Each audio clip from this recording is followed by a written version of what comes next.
thank you guys for watching. Make sure you all tune into the next video to see the cake that we make and see me organize and everything else. And I hope you all enjoyed this video, and I know it was all spaced out and messed up, but make sure y'all like, subscribe, and comment, and let us know what y'all want us to do next, and we'll do it for you. Thank you. Bye. Talking down behind my back. Y'all never trust you goofy ass hoes, y'all whack. You smiling in my face while you stab me in my back, but I'm just trying to get rich by my bag, counting racks. Acting like you hot, but you ain't never popped shit. Yeah, Damond, we've now learned that 4 people in total were shot here. 2 of them were killed and 2 others were injured. We have learned that those who were killed were a female in her 20s and a male in her 30s. What was supposed to be a moment of comfort for a grieving family quickly turned into a night of chaos and tragedy. Dozens of people gathered on Detroit's east side for a funeral repast, a time when loved ones come together after a funeral to share food, memories, and support while mourning someone they lost. The group had already spent the day saying goodbye to a loved one and hoped the gathering would offer a small moment of peace during an incredibly painful time. But before the night was over, gunfire would erupt, leaving 2 people dead and several families devastated. One of those lives was 22-year-old Haja Thornton Sedano, who had traveled from Lexington, Kentucky, simply to support friends and family after someone close to her died in a car crash. She came to Detroit to stand beside others in their grief, but tragically, she would never make it back home.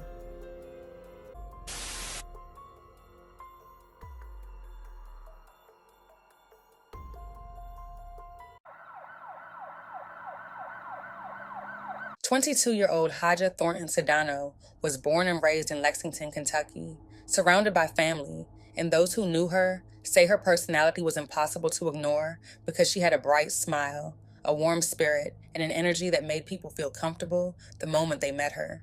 Haja graduated from Paul Laurence Dunbar High School in Lexington with the class of 2020, and even at a young age, people noticed the many talents and interests that set her apart.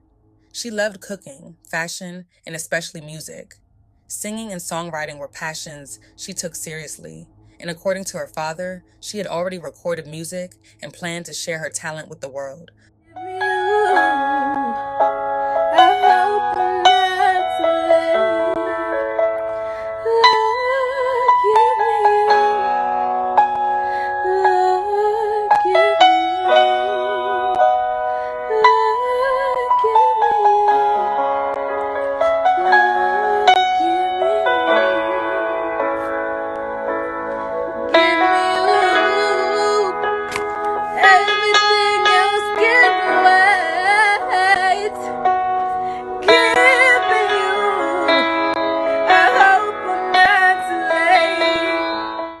But beyond her creative dreams, the most important part of Haja's life was her family. She remained close to her parents, shared strong bonds with her siblings, and was a devoted mother to her 3-year-old daughter, who was the center of her world. Loved ones describe her as someone who never met a stranger, someone whose laughter and vibrant personality filled any room she entered. Tragically, that light was taken away on a heartbreaking night in Detroit. The funeral repast was held at an event hall near the block of Sherwood on the city's east side, where around 100 people had gathered after attending a funeral earlier that day. Many were outside in the parking lot sharing memories and supporting one another when, according to investigators, an argument suddenly broke out. Police have not confirmed what caused the dispute, but witnesses say tensions escalated quickly and gunfire soon erupted. Panic spread as people screamed and ran for safety. When the shooting stopped, 4 people had been hit by bullets. 2 of them, including 22-year-old Haja Sedano and a man in his 30s, would not survive. In just moments, a gathering meant to help people grieve had turned into the scene of another devastating tragedy.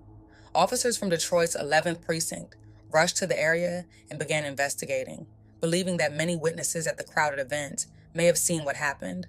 One person was initially arrested after the shooting, but was later released after 72 hours when investigators did not have enough evidence to hold them. According to Haja's father, detectives have since told the family that a warrant has been issued for another suspect as the investigation continues. While authorities search for answers, Haja's loved ones are left trying to cope with the unimaginable loss of a young woman whose life, dreams, and role as a mother were taken far too soon. And we're told, sources tell us, there was a repast happening here after a funeral when an argument started and someone fired multiple shots. We know at least 3 people were shot. 2 of them are now confirmed dead, and police are looking into whether there may have been more victims who took themselves to the hospital. I mean, police have been here already for hours canvassing and talking to witnesses. We've seen more and more police presence come here as the hours have passed, but we know that they'll likely be here throughout the night. There's also some people over at one of the local hospitals. Hodges' father has spoken publicly about the deep pain his family is now living with and the confusion he feels about how something so tragic could happen at a funeral repast. He explained that while violence is sometimes associated with places like clubs or parties where alcohol and tempers can lead to arguments, it is much harder to understand when it occurs at a gathering meant for grieving families who have come together to support one another. Knowing that his daughter will never walk through the door again is a reality he says is almost impossible to put into words. Yet the thought that hurts him the most is thinking about his granddaughter. Hodges' 3-year-old daughter is described as a lively and talkative little girl who carries the same bright spirit her mother had, and the family knows that one day they will have to explain to her why her mother is no longer here. For Hodges' loved ones, the grief is not only about losing a daughter and sister, but also about losing the future she was building. She had dreams, talents, and plans for her life. She had music she wanted to share with the world, a daughter she was raising, and a family who expected to watch her grow older. Instead, they are now mourning her life. Friends and relatives later gathered to celebrate her memory, holding a balloon release at Douglas Park, where people wore orange and white and released balloons into the sky to honor the love and memories she left behind. For many in the community, Hodges' death has become a painful reminder of how quickly violence can take away someone who had so much life ahead of them. Her father has even considered traveling to Detroit to work with community activists in hopes of preventing tragedies like this in the future. I can understand if it was like a club, a party, people get drunk, they get, do stuff, but at a repast, it's kind of hard to believe. The last week has been a bit of a shock for Jose Sedano. His daughter Haja Sedano lived in Kentucky. She was visiting Detroit after her friend recently died in a car crash. Anywhere that she was just very vibrant. Everybody liked her, always had a smile on her face. Just knowing that she's not going to be around anymore is kind of, it sucks, man. It's a terrible feeling, man. Police say the shooting occurred in the parking lot outside of the repast. We've learned dozens of people were there, and Haja's father hopes that someone will identify the shooter. Talk to the authorities, and see what they can do, but, we have 2 families that are suffering right now. Haja is described as being full of life. Her father tells me his daughter loved cooking and all things fashion. She's a singer, loves singing, she writes her own music.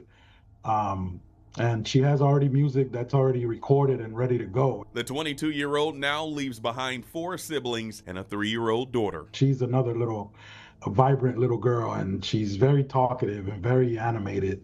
So it's going to be hard to kind of break it to her, Haja's father has been keeping in contact with local authorities. He says one person was arrested, but they were released 72 hours later. He also told me that they do have a warrant out for someone. They're just waiting to pick him up. While Jose isn't familiar with the city of Detroit, he's hoping his daughter's killing will spark change. The sheriff or you guys as captain, your mayor, it's gonna take some real effort to kind of minimize all the dangers that these young people are facing. Not just young people, but the community in whole. When violence happens in places where people gather to heal, it sends a chilling message about how fragile life truly is, because Haja Thornton Sedano should have returned home to Kentucky.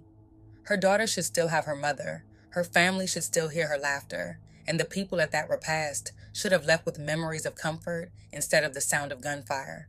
Instead, one moment of anger turned a gathering meant for remembrance into another chapter of heartbreak. And now the question that remains is the same one her family is still asking. When will moments meant for healing stop turning into scenes of violence? And how many more young lives will be lost before something finally changes? 11th Precinct responded to the location, and we were informed that 4 individuals had been shot. At the initial response, we were told of 3 individuals. 1 additional person arrived at a local hospital shortly thereafter, which brought the total to 4. At this time, we do have 2 deceased victims, one female, age in her 20s, and the other male in his 30s. We will not release any additional information as it relates to the victims at this time, due to us still trying to attempt to notify the families. The families remain in our prayers at this time, as we can't imagine what they're going through, but the Detroit Police Department will be here for them throughout their grieving process. At this time, the Detroit Police Homicide Task Force, comprised of the Detroit Police Department, the Michigan State Police, the FBI, and the ATF, is leading this investigation. We were informed that the individuals who were attending this event, who are all victims, were attending a repast at this location. There appeared to be approximately 100 people attending this repast, and we are aware that other individuals may have information that may help us to come to a resolution on this case. So we're asking anyone in the public, anyone who may know something, who attended this event, to please contact the Detroit Police Homicide Division, as well as 1-800-SPEAK-UP, and they can also utilize the Detroit Rewards TV and remain completely anonymous. This is a tragic event for those who were attending this event, and unfortunately someone chose to choose gun violence to resolve a situation. We are very early in the investigation, and at this time I really don't have much additional information that we can provide. The commander of the 11th precinct is standing with me at this time, and we have our CVI groups, Live in Peace, out here, who will be working with the Detroit Police Department to hopefully bring some kind of resolution for these grieving families. At this time, we'll take any additional questions. Any word on the suspect at all, or the shooter? At this time, we do not have any information to release regarding the suspect. We're very early in our investigation, but if the information does become available where we're going to need the public's assistance, we will put that information out to the public. But at this time, once again, we are really asking the public to assist us with this. So did the shooting take place inside with all the attendees, or did somebody else show up and then that's how the shooting unfolded?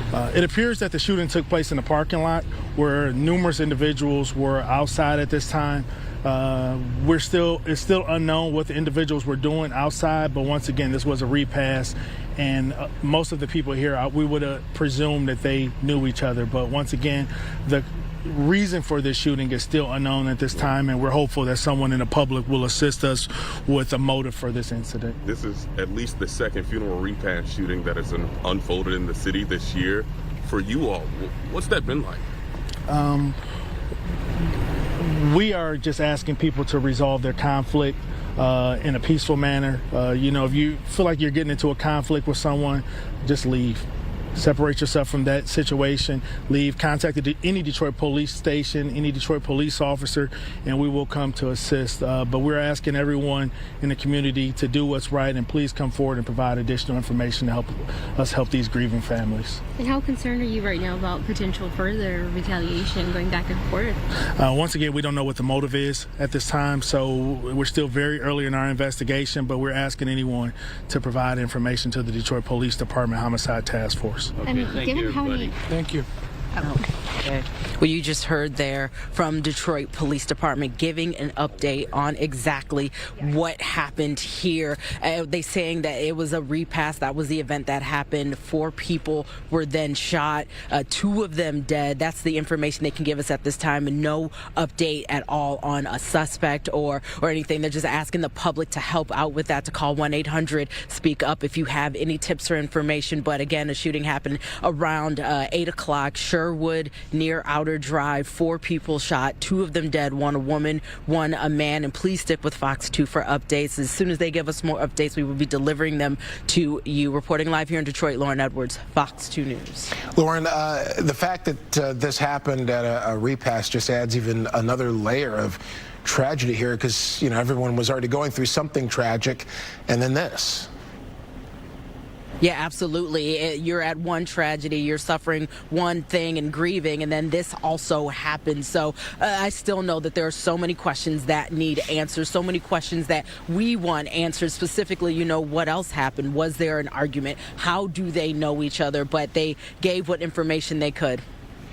All right, Fox 2's Lauren Edwards, great work out there reporting for us tonight.